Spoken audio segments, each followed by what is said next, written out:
Evangelho de Jesus Cristo segundo João. Glória a vós, Senhor.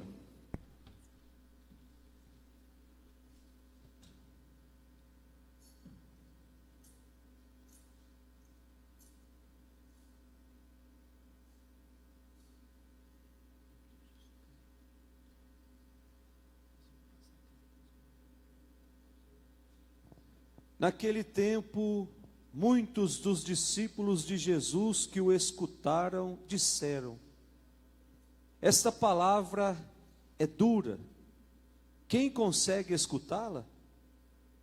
Sabendo que seus discípulos estavam murmurando por causa disso mesmo, Jesus perguntou: isso vos escandaliza? E quando virdes o Filho do Homem subindo para onde estava antes, o Espírito é quem dá vida, a carne não adianta nada. As palavras que vos falei são Espírito e vida, mas entre vós há alguns que não creem. Jesus sabia disso desde o início. Quem eram os que não tinham fé? E quem havia de entregá-lo? E acrescentou: é por isso que vos disse, ninguém pode vir a mim, a não ser que lhe seja concedido pelo Pai. A partir daquele momento, muitos discípulos voltaram atrás e não andavam mais com ele. Então Jesus disse aos 12: vós também, vós quereis ir embora? Simão Pedro respondeu: a quem iremos, Senhor? Tu tens palavras de vida eterna. Nós cremos firmemente e reconhecemos que Tu és o Santo de Deus. Palavra da salvação. Glória a vós, Senhor.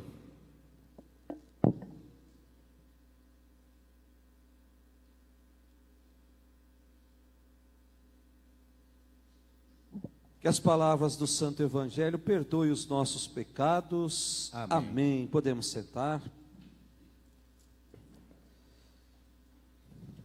Caríssimos irmãos que nos acompanham pelas redes sociais, nós chegamos ao domingo de número 21, 21º domingo do tempo comum. Olha só que interessante. Nós já sabemos de cor e salteado. Todo domingo eu recordo que nós temos 34 domingos com esse título que nós estamos lendo aí no jornalzinho. Domingo do tempo comum. E uma das formas de identificarmos se nós estamos no tempo comum é a cor verde. Até o folhetinho tem detalhes em verde. A roupa que o padre usa é verde. Não é porque o Palmeiras ganhou terça-feira, mas faz parte da nossa caminhada enquanto seguidor de Jesus Cristo nesse tempo comum. O verde para nós simboliza a esperança.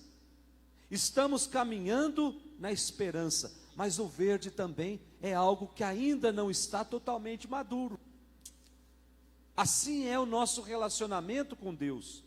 Nós não estamos totalmente maduros no relacionamento com Ele. Por isso que nós dependemos dEle.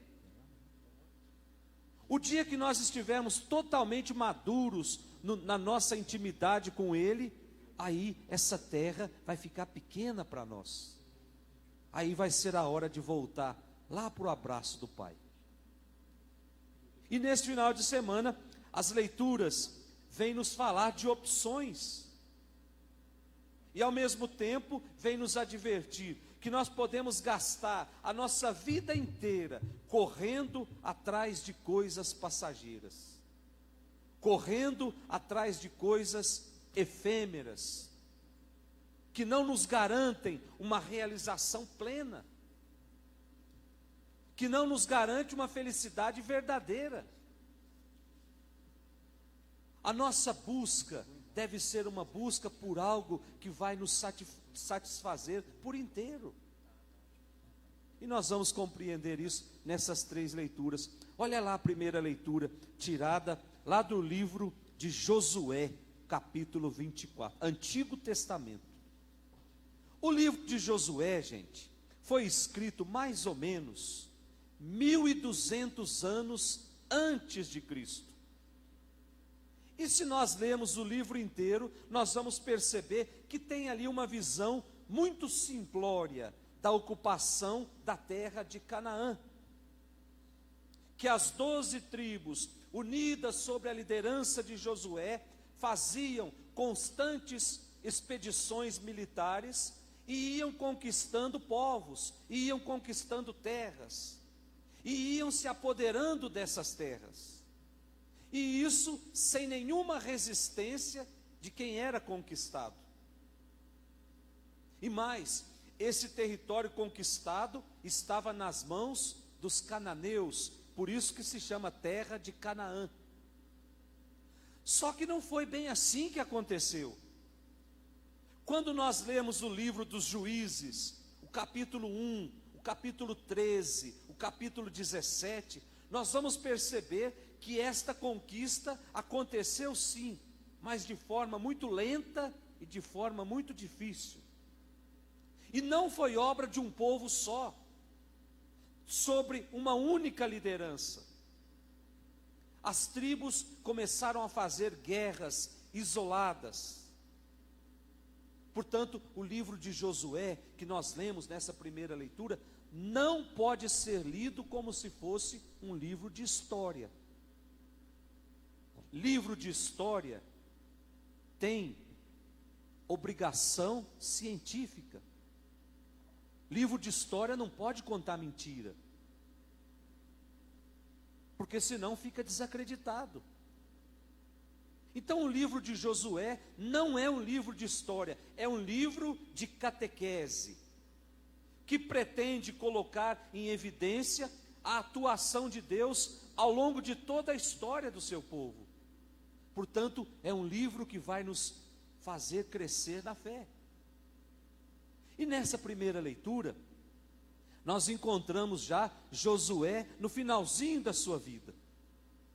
E diz a primeira leitura que ele reúne em Siquém todas as tribos e propõe a essas tribos uma renovação dos compromissos assumidos com Deus.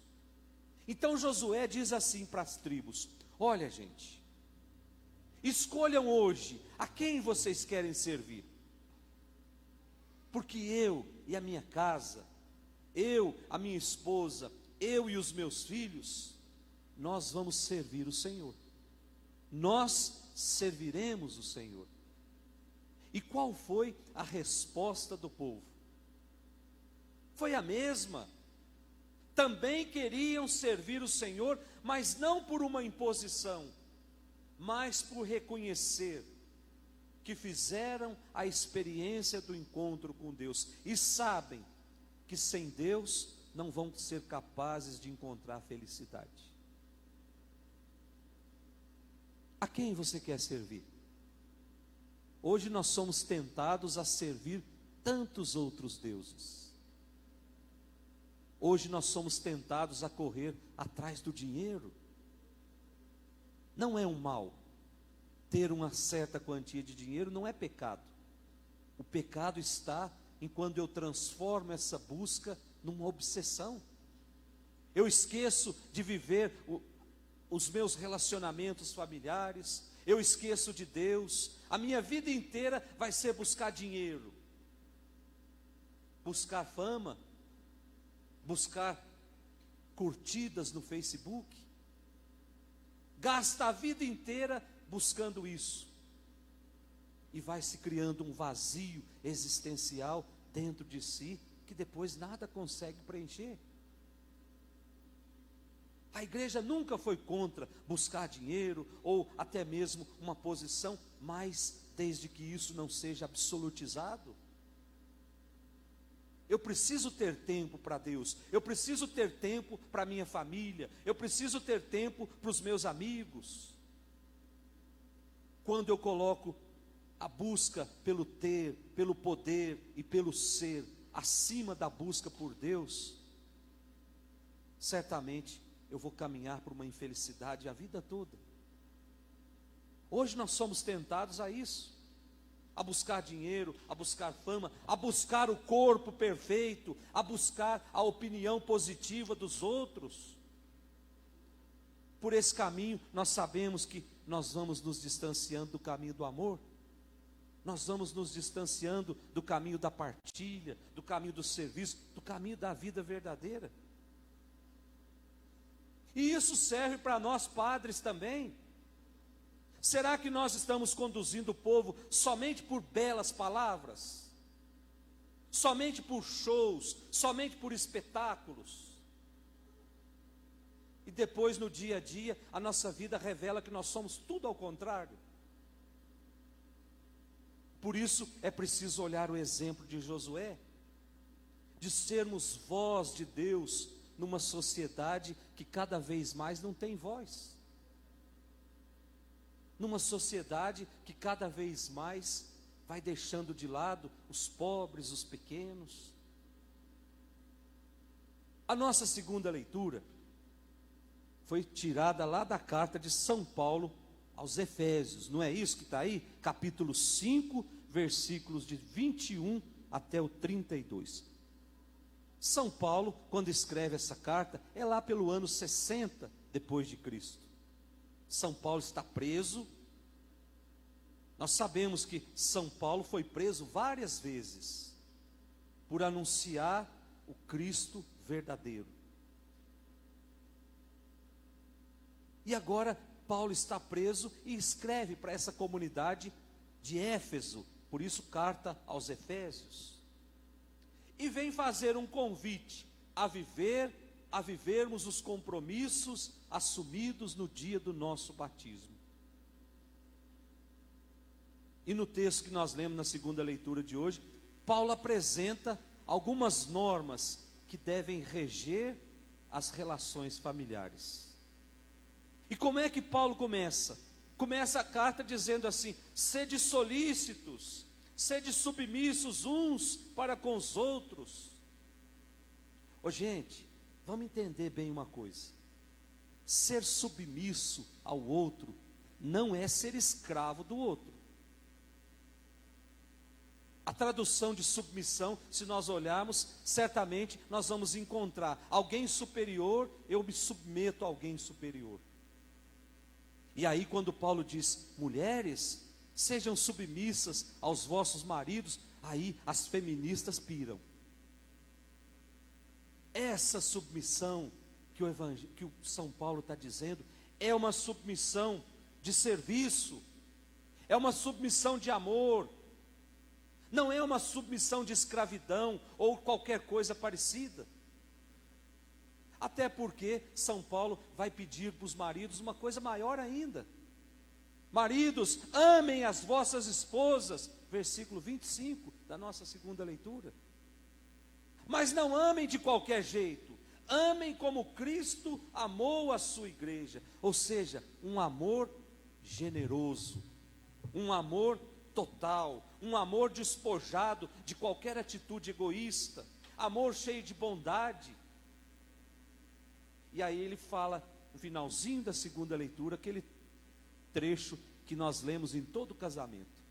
Por isso o homem deixará o seu pai, a sua mãe, se unirá à sua esposa, e os dois serão uma só carne. E aí ele não completa o trecho que fica assim: porque o que Deus uniu, o homem não separa. Quando a gente tem a ousadia de pedir que Deus ocupe um lugar lá dentro da nossa casa, aí nada pode separar. O segredo para um casamento durar 40, 50, 60 anos é renovar o compromisso com Deus todo dia. Ô Senhor, vai morar lá em casa? Ô Senhor, vai sentar na mesa conosco? Vai ser o nosso companheiro, vai ser o nosso cúmplice. Senta conosco na mesa, Senhor. Partilha conosco as experiências do céu. Nós estamos abrindo as portas da nossa casa, nós estamos abrindo as portas do nosso coração para que o Senhor se sinta à vontade na nossa vida. Podem ter certeza absoluta, nenhum mal bate na sua porta quando você tem essa ousadia de pedir para que Deus ocupe o lugar que é dele lá dentro. Não permitir que os meios de comunicação ditem como vai ser a sua família. Não permitir que falsas religiões ditem como vai ser o seu relacionamento com Deus. É só no momento de extrema intimidade com Ele dizer para Ele: vai morar na nossa casa.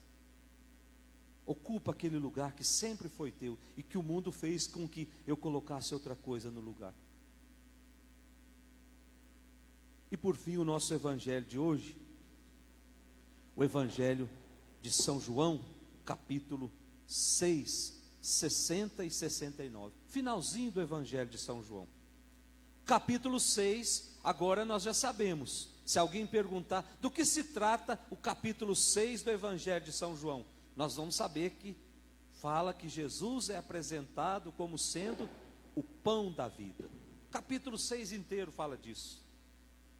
E aqui nesse trecho, finalzinho do capítulo, nós encontramos os discípulos meio confusos. Estavam esperando, o povo estava esperando um Messias que fosse rei. Um Messias que lhe pudesse oferecer uma vida confortável, oferecer pão com fartura. E Jesus mostra que não veio dar coisas. Jesus veio oferecer Ele mesmo. Está cheio de religiões por aí prometendo algo que Jesus não disse. Ah, se você passar para a minha religião, você vai ter prosperidade, você vai ter carro, você vai ter apartamento, a sua vida financeira vai melhorar. Gente, que Deus injusto é esse? Que dá a vida financeira boa para um e permite que a cada 10 minutos uma pessoa morra de fome nesse mundo. Que Deus é esse? Esse não é o Deus de Jesus. O Deus de Jesus nos oferece sim uma cruz. Quer me seguir? Tome a sua cruz todo dia. Cruz é sinônimo de sofrimento. Seguir Jesus vai fazer-nos experimentar o sofrimento. Seguir Jesus vai nos fazer experimentar a dor. Mas seguir Jesus também vai nos conduzir àquela manhã bonita da Páscoa, em que não tem mais dor, não tem mais sofrimento. É preciso fazer esse caminho. Ninguém chega no céu sem antes passar pela experiência da cruz. Então os discípulos começaram a ficar meio que perdidos. E aí o que é que Jesus diz? Vocês estão achando essas palavras duras demais? Se quiser ir embora, pode ir. Não é isso que ele diz? E aí diz o Evangelho, que a partir daquele momento, muitos o abandonaram. Versículo 69 do nosso Evangelho. E por que abandonaram Jesus? Porque era uma adesão superficial. Igualzinho essas igrejas que apresentam soluções milagrosas. É tudo superficialidade. Religião não foi criada para passar mel na boca de ninguém. Religião que passa mel na nossa boca é religião que nós já adequamos à nossa vontade. Portanto, não tem exigência nenhuma. Hoje de manhã, lendo o jornal, eu vi que um desses pastores aí, mais atormentado do que o demônio quando bebe uma garrafa de cachaça, dizendo que o patrimônio dele triplicou no tempo da pandemia. Passando mel na boca dos outros, oferecendo um Deus superficial, oferecendo um Deus que não é capaz de aliviar a minha dor, o meu sofrimento, porque essa dor e esse sofrimento é necessário para que eu configure a minha vida a Cristo. Vamos pedir para Deus essa graça, meus irmãos, que tenhamos a coragem de assumir de fato o nosso compromisso com Ele. Toda dor, todo sofrimento, toda incerteza, elas têm um ponto de partida, mas o ponto de chegada é igual para todo mundo. Nós vamos chegar no céu. É essa certeza que faz com que nós enfrentemos as piores dores desse mundo. É a certeza de que um dia nós vamos encontrar todos lá no céu. Hoje o Padre Gilson já foi. Certamente vai preparar um lugar para todos nós, quando nós nos encontrarmos lá em cima. Louvado seja nosso Senhor Jesus Cristo.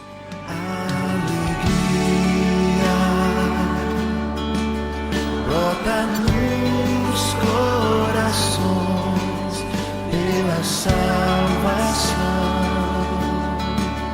redenção, o sacrifício